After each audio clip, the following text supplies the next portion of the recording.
Okay, so if you've been following along, I've recently procured a pair of Gen 2 compressor housings. Well, turbos, actually, the full turbo.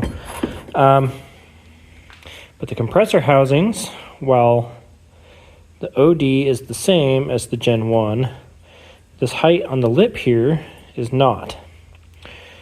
So if I were to use a Gen 1 core, like this guy here, where it has the threaded holes for the coolant fittings, and the bottom oil feed and drain, I have to machine these covers down. Excuse me, I'm a little under the weather. In order to do that, I have to know how much I have to cut off. So we'll take our handy calipers here and take a measurement. I did forget to grab both my microphone and my gimbal. They're at home sitting on my computer desk. So I'm gonna have to measure these off camera and then come back. So bear with me, okay?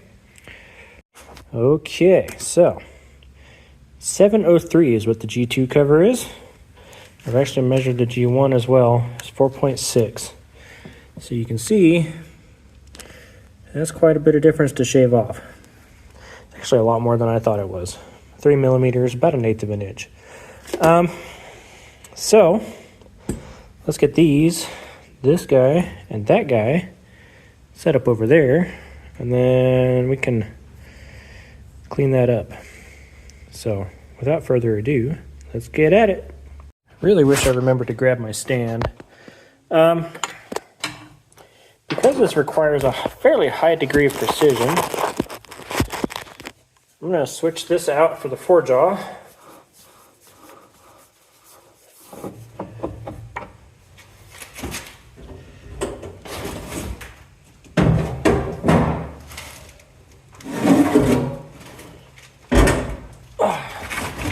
Much larger, heavier 4-jaw. That actually needs wiped off. It's kind of nasty. My corner's a little crowded. I bought a shop vac recently so I can clean this thing. Try to keep the chips off of it. But still reorganizing everything.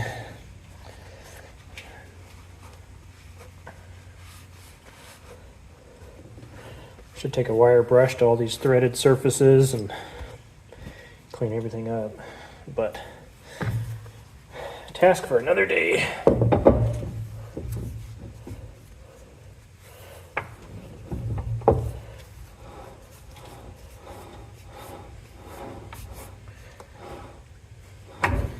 Because this is an old machine, can't do reverse.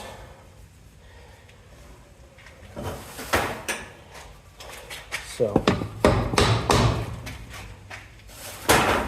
it is what it is, you know? Let me find the door by the door.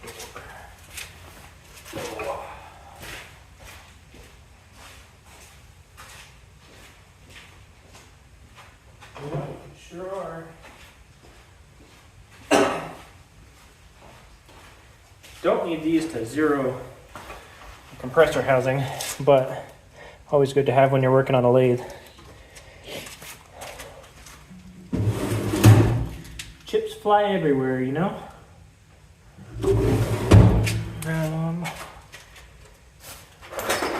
Here's my T-handle.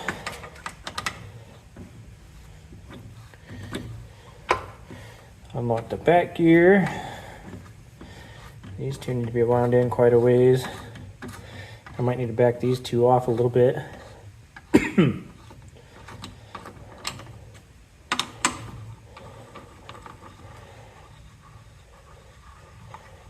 can see they're a little gummy. This machine's really, fairly old as far as I can tell. Like mid-50s, mid-60s. It was an old farm machine, so that wasn't being taken care of anyway.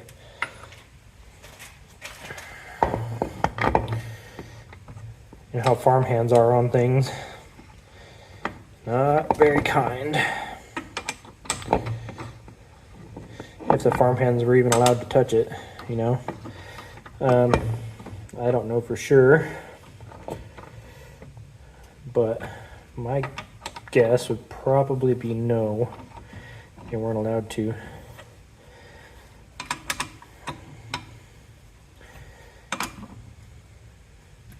And you can see how wild that is. Oh, that is so close. These will be a little bit different than the Gen 1 housings. So I can actually protrude this out a little bit.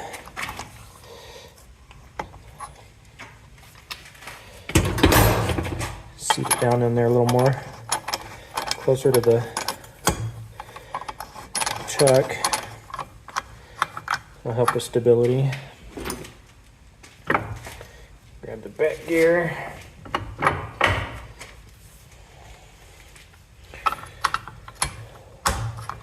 I don't want to crank it down super tight, just because it is precision surface inside the turbo.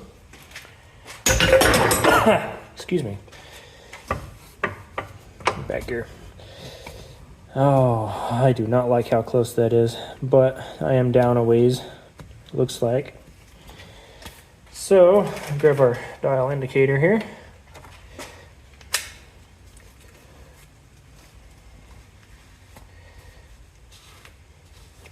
See, I got a new arm instead of that Harbor Freight one. Harbor Freight style. Cheap style. This just has the one knob.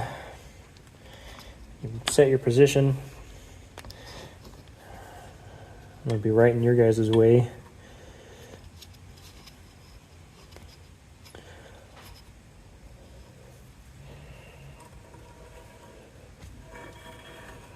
Oh yeah, it's way off. So the low spot is there. Excuse me. Like I said, under the weather. Not sure where it came from. Frustrated that I'm sick yet again. But it is what it is. Actually, I need to lower this spot because it's the high spot.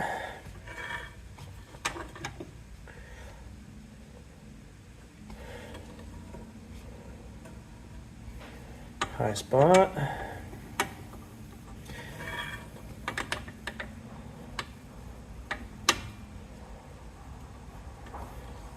There's the neighbor. I actually need to bump this just a little bit because we're over center.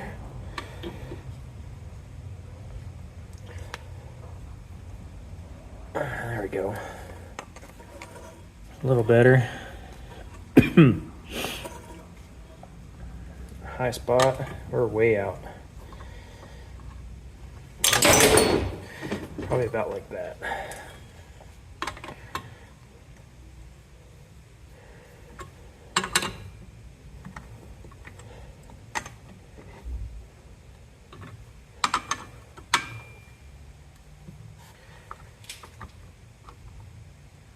So I'm working on mandrels just for this. Bump the wheel back a little bit. It's a lot better.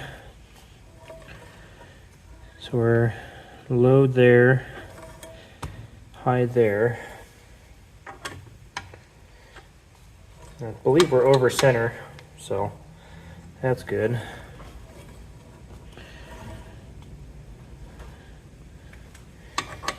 High there.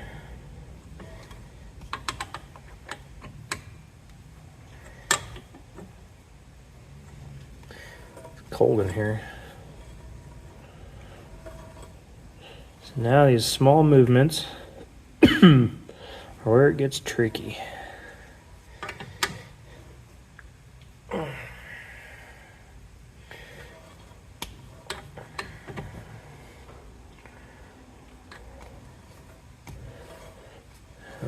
We're within 10.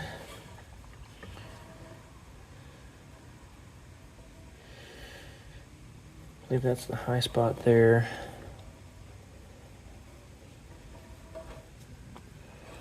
Not a whole lot of pressure on that, but that's fine. Let me think here. Oh, there's the Borg Warner tag. Nice. I mean, honestly, within 10 is probably fine for this, because I'm shaving down this lip here and not the bore. But why do it any way else besides correctly, you know? If I wanted to be imprecise about it, I would just use the belt sander.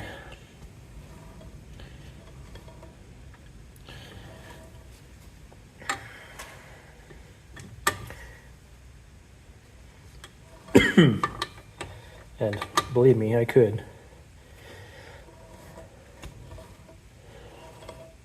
That's... Maybe put a little more preload on that.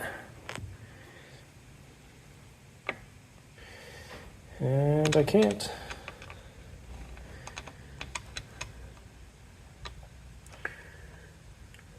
Time to readjust this thing. It's getting a little... Oh yeah, we're golden. Pick you guys up here. See that? Hell yeah. So now I need to make sure it's straight this way. So I get a nice concentric cut.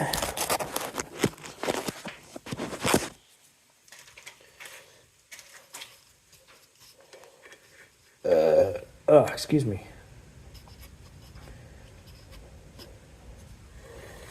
Ha, that's way off.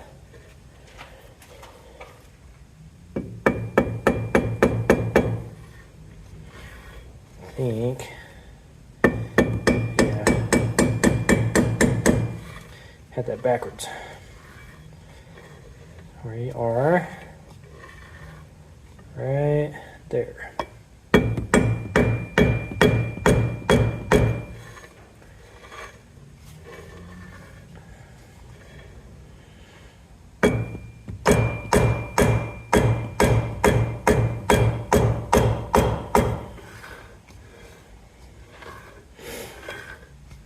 About 6.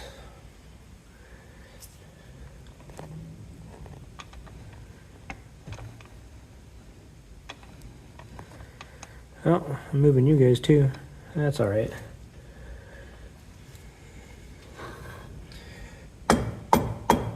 Oh, got loose.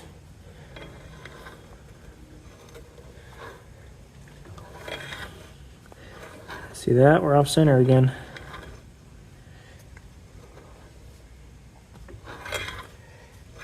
I think.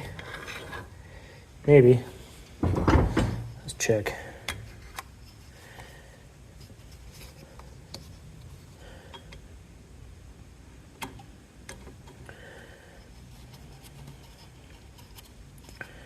So the outer lip can't be trusted because it's full of corrosion. Oh yeah. It's way off. Excuse me. So, high spot there. Low spot there. And I think I did that backwards. Should go this way.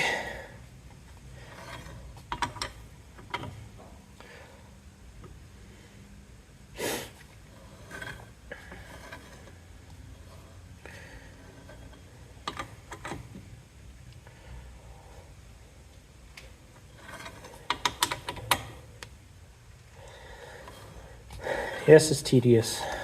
Very, very tedious.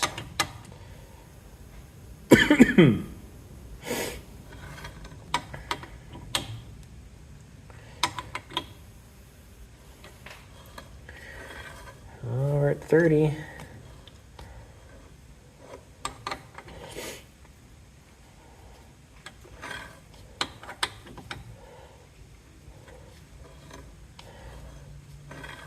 14.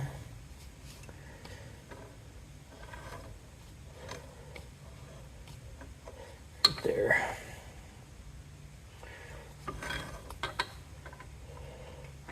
If I had my tripod set up, you guys would be around the corner here looking at the dial.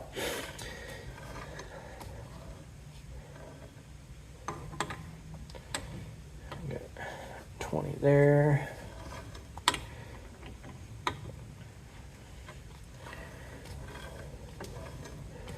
There we go. Now it's like 4. 4 I can live with.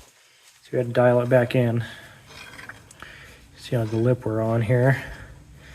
So I'm gonna clean this surface up here, all that garbage out of there, and then shorten this face by 3 millimeters. So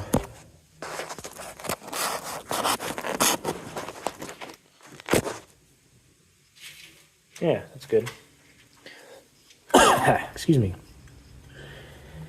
Just didn't scratch it, did it? No, that's an existing line. Okay.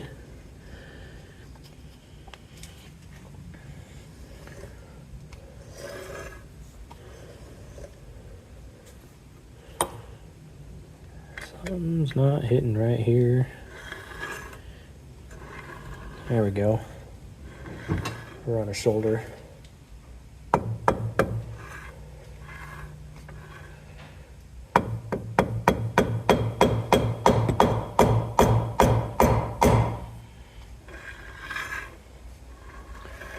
Oh, the whole thing moved.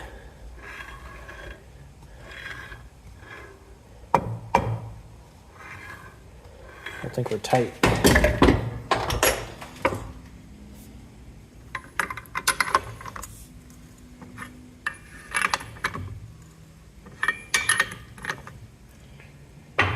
So if you're wondering what this mandrel is, it's actually a part to an exhaust expander that I bought.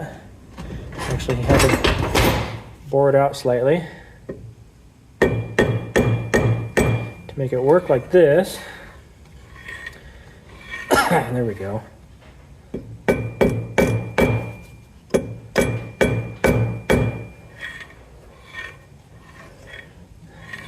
10, that might be as close as I can get it. Be happier with 5 or 2. 2 would work. 2 works great. Come back over here. Check, make sure we're straight on here.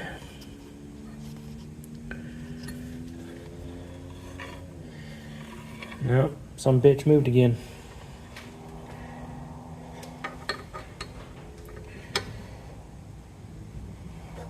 Like I said, tedious. Is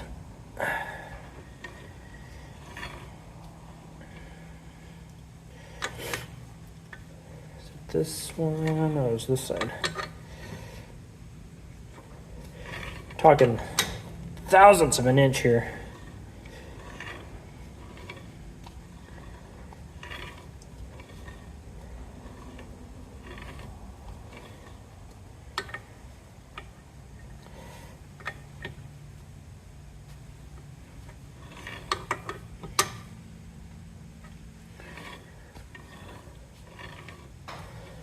Four, that'll work.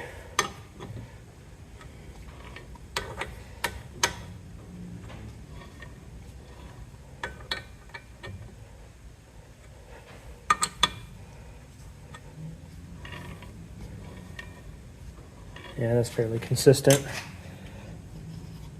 Check, make sure we're still flat.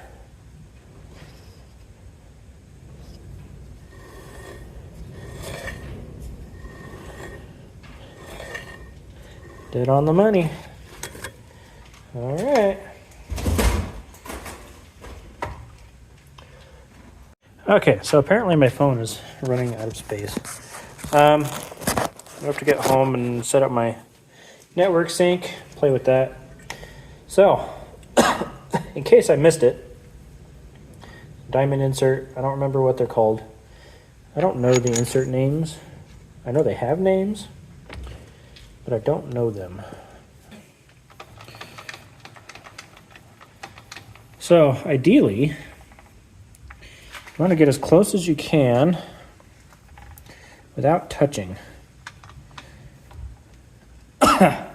So, see how close that is there, but it touches, it's touching the tool holder, go figure, right there. You don't want it to touch the carriage, the tool post,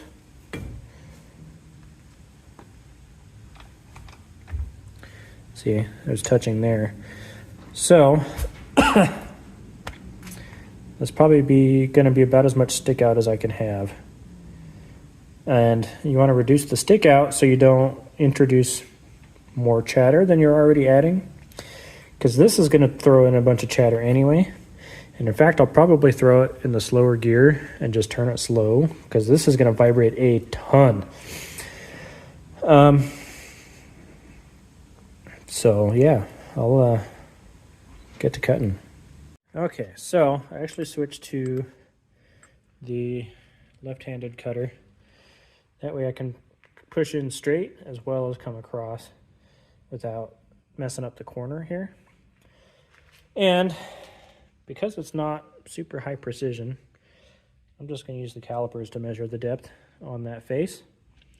It's fine. It'll be fine. So, I can't prop you guys up so you can watch, but I will show you the results afterwards. So, see you in a couple minutes. I did lower the speed, by the way. So, yeah, let's get to it.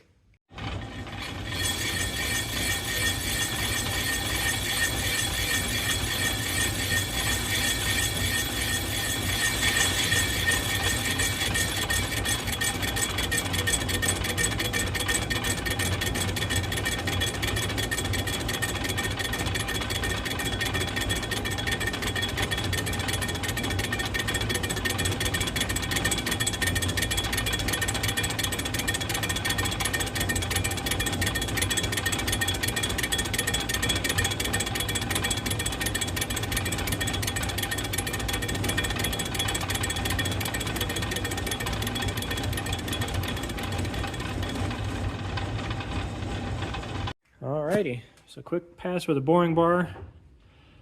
You can see that inner lip isn't quite so nasty anymore. Pop this off and stick it on a Gen 1 housing. See how she looks. Yeah, so I also took my new round button insert and kind of just held it on the edge there just to break that edge. Kind of sharp. This edge will be sharp too, and I'll probably take a file to it later, but right now, I don't care.